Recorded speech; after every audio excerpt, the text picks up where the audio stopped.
Shalom, salam sejahtera bagi kita semuanya. Perkenalkan, nama saya Agui Kluburba, jurusan akuntansi tingkat 2, Sekolah Tinggi Ilmu Ekonomi, Surya Nusantara di Pematang Siantar.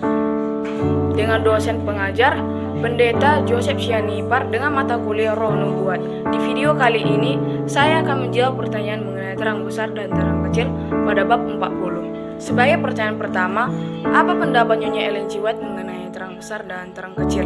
Di dalam kutipan buku The Review and Herald, Januari 20 tahun 1903 p15, Nyonya White berkata bahwa sedikit perhatian kepada Alkitab dan Tuhan telah memberikan terang lebih kecil untuk menuntun orang kepada terang yang lebih besar. Berarti kita harus benar-benar mendalami Alkitab dengan bantuan buku Roh Nubuatan atau pekabaran malaikat ketiga pada kitab Wahyu 14. Pertanyaan kedua, mengapa dikatakan bahwa roh tidak diberikan atau dicurahkan untuk melebihi Alkitab? Karena firman Allah adalah standar oleh mana semua ajaran dan pengalaman harus diuji. Dan semua ajaran yang ada bukan untuk mengecilkan firman Allah, melainkan untuk meninggikannya. Pertanyaan ketiga, fakta-fakta tentang terang besar dan terang kecil. 1. Latar belakang, yakni sedikit perhatian diberikan kepada Alkitab. Kedua, Tuhanlah yang memberikan terang yang lebih kecil. Ketiga, perhatikan, bukan terang yang lebih kecil, the lesser light, tetapi sebuah terang yang lebih kecil. Keempat, perhatikan, bukan sebuah terang yang lebih besar, melainkan terang yang lebih besar.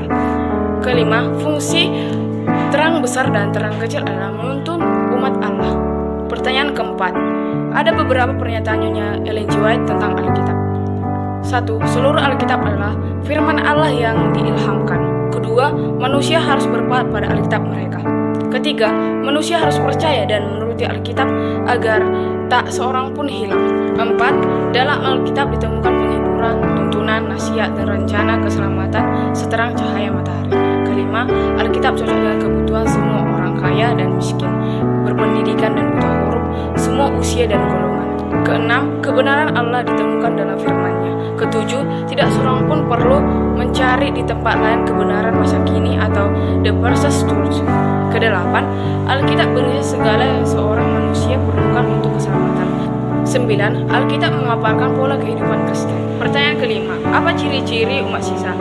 Kita bisa melihat di Kitab Perjanjian Baru di dalam Wahyu tentang ciri-ciri umat sisa, yakni 1. Muncul setelah 1260 tahun pada Wahyu 12 ayat 14-16.